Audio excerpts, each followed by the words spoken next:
Hi, Jason All GQebbq. Today I'm going to show you how to do an easy, simple filet mignon like you're at one of those fancy steakhouses. If you want to see how to do that, it's coming up right now. When selecting your steaks, I'm looking for two things. One, the thickness. This is a good 2-inch thick cut steak.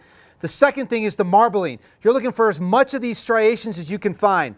I had about 10 different steaks to choose from, and there was drastic difference between the amount of marbling, yet they all cost the same, but they're not going to taste the same. Pick the one with the most fat, because you know fat is where it's at.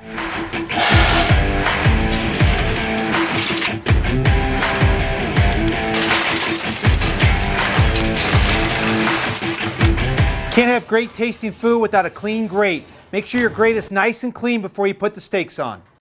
Keep on cleaning your grate until it looks something like this. For seasoning up these tender, succulent fillets, we're going to stick to just salt and pepper. Hit them with a little bit of kosher salt and then some freshly ground black pepper.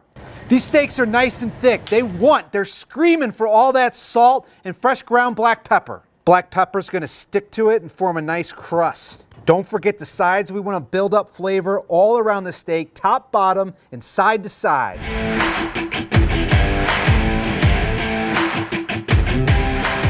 To ensure good bumper-to-bumper medium rare, we're cooking these steaks in 2 stages. The first stage is going to be low and slow, and the second stage is going to be hot. To ensure good low and slow, I just want airflow. I want the airflow to be consistent. So to keep good airflow, I'm keeping the valve on the right closed, the valve on the left open, and down below on the PK, I'm keeping this valve open and this valve closed. So the oxygen intake is going to go in, over the steaks, and up.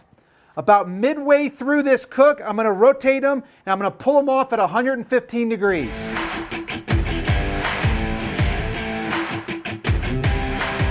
Let's announce the winner from the Smokehouse Burger video. So many great suggestions to go on that Smokehouse Burger. Thank you to all those that left a comment. There was one that I couldn't argue with, Frank A. I love a cold beer with hot barbecue, and a cold beer with that Smokehouse Burger, out of this world.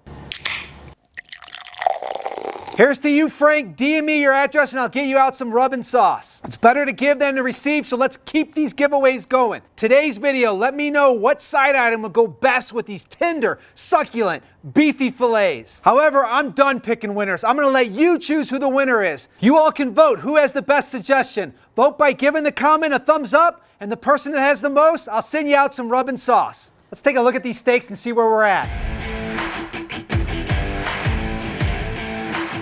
We're at 93. That's close enough. I'm going to go ahead and rotate them 180 degrees to ensure we get a good even cook. Steaks have been cooking for another 7 or 8 minutes. Let's take a look and see where we're at.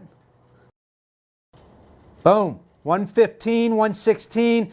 That's perfect. We're shooting for a target temperature of about 128, 129 degrees, and then we pull them off this hot heat. They're going to carry over cook another 3 or 4 degrees, and that's going to get us to a perfect medium rare of around 132, 133 degrees. I like to baste these steaks in butter right after I rotate them, and then I'm going to baste them again right before I sear them off. I like to unwind by cooking. It relaxes me. I like to crack open a cold beer and turn on some music. I notice Kenny Chesney always make my steaks taste better. Let me know down in the comments, is there a musician that makes your steaks taste better? Can't wait to see who it is.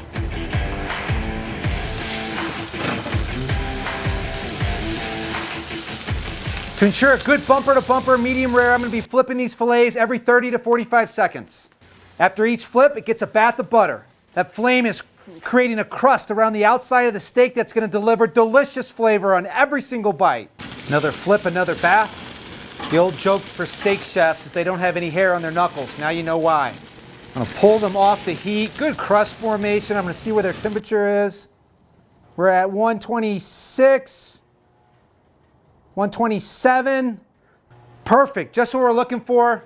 So they carry over cook into that perfect medium rare.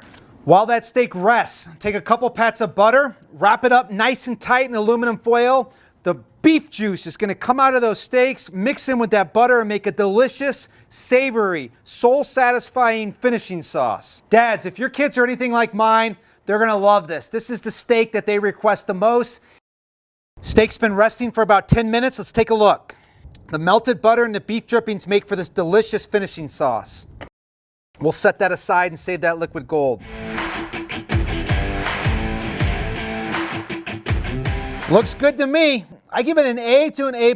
You can see from right here, it's bumper to semi-bumper right here, medium rare. Good warm pink throughout. You don't have that deep red because we cooked it low and slow in the beginning and then just seared off to get that beautiful, flavorful crust. This will have your family screaming for more and make you the hero.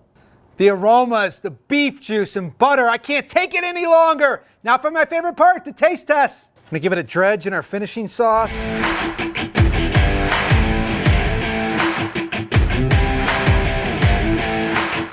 I don't have an opinion yet. I need one more sample.